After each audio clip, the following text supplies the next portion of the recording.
Welcome back to Project Driveway. I'm Chris. I'm Jake, and today we're talking brakes.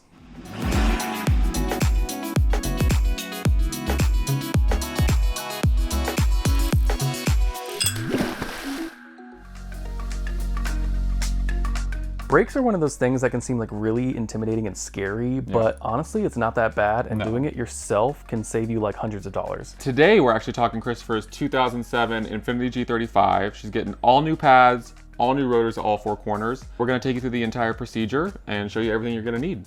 With my specific car and my little floor jack here, it's actually not quite ideal for lifting the car with the jack. We're gonna do it at each corner with the floor jack here. You could theoretically use your service jack that came with the car, but we don't recommend that because we don't want to die. Well, I mean, let's talk like components of a brake system, obviously. This is, of course, your rotor, this is your hub, this is your caliper. So we will be taking the caliper apart, putting new pads in.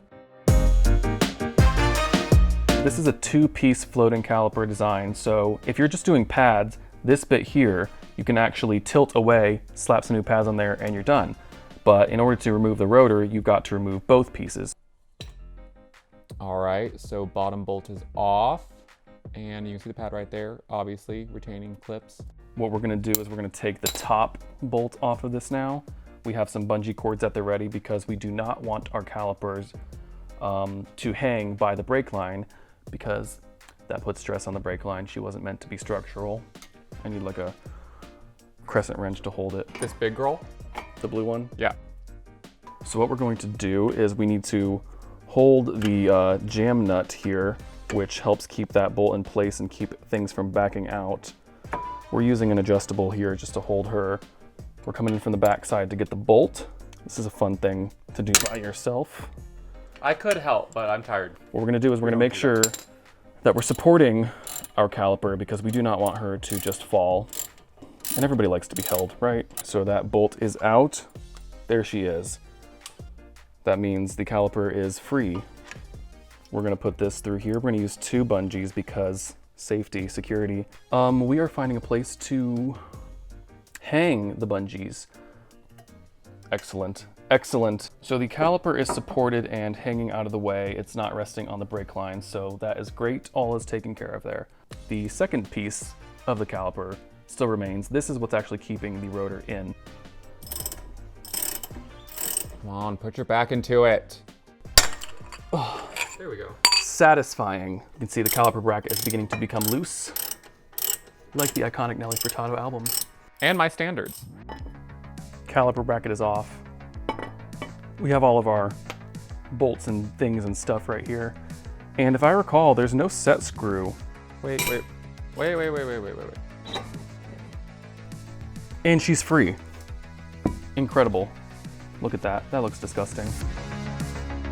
We thought it would be very important to show you guys a slightly very important thing you could do. We have anti-seize. This is the hub, but it's honestly a good practice to put some anti-seize, like a thin coating between the rotor itself and the hub to aid in getting it off in the future. I'm just gonna take a little tiny dab. Apply it thusly. Done. Incredible. Stunning. What we're about to do now is put the new rotor on. We've got a lovely certain brand name rotor here. There she goes. The caliper bracket here is now gonna go back on, and that will actually keep the rotor on. This is the guide for one of the parts of the caliper, and the hardware kit that we got actually came with new boots. So what we're gonna do is we're gonna put a new boot on it, and in doing so, we're also going to re-grease this little girly up here. Now what we're gonna do is we're going to take the caliper bracket, take the bolts, put that back onto this whole knuckle assembly, and then begin reassembling. Once you've ensured that your caliper bracket bolts are not going anywhere. Should they be torqued to a certain spec? Probably. Will we do that? Yes. She's there. Look at her go. We're so proud. And we're going to get two of the pads that came with this lovely little kit. So whilst my lovely assistant Jacob was greasing the back of these pads, I started to put in the new, what would you call these, guides into the caliper bracket here. So I've already seated this one at the top.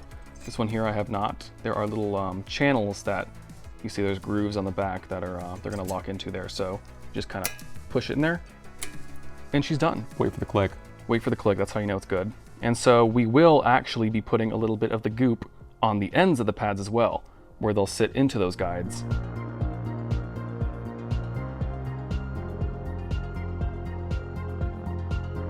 We would never forget something as important and simple as the pad return springs, which are totally something that you should not leave off because they help keep the pads off of the rotor when they're not supposed to be breaking.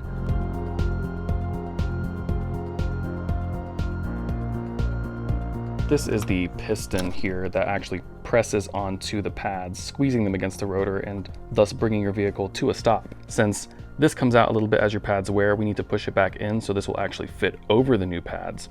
That is what this tool is for. You kind of position it in here. This works for these floating caliper types. It won't work on a vehicle like Jacob's Mercedes, perhaps, that has a fixed caliper. Be careful not to rip that boot because that is what's sealing your brake fluid in. I do want to say you can also use a C-clamp for this. It's just a bit more finicky to try and get in there. And a pad spreader is really not that much more expensive. We're ready to unhook the caliper from its bungee support, and we can position it back onto the lower part here. The upper bolt in and thread it in a little bit. Is that the bolt? I think it is. So we have the upper bolt back in again, and then this is the lower one with our little hex moment here. This bit is gonna actually be covered up. This little sleeve here, it's a rubber piece here. You can kind of just deform it and pull it out. And maybe I can even do that with one hand. Incredible, stunning. It's just a simple little guide. We'll put some goop on her when we put the new bolt in as well, and make sure that that is free to move because that's what allows the side-to-side movement of the actual grasping part of the caliper. And that's very important because you want your brakes to release and squeeze when they're supposed to. And so since it is a sliding piece, we do want to make sure that that is greased up as well. Just on, we don't want it to get on the threads, but just on this portion here.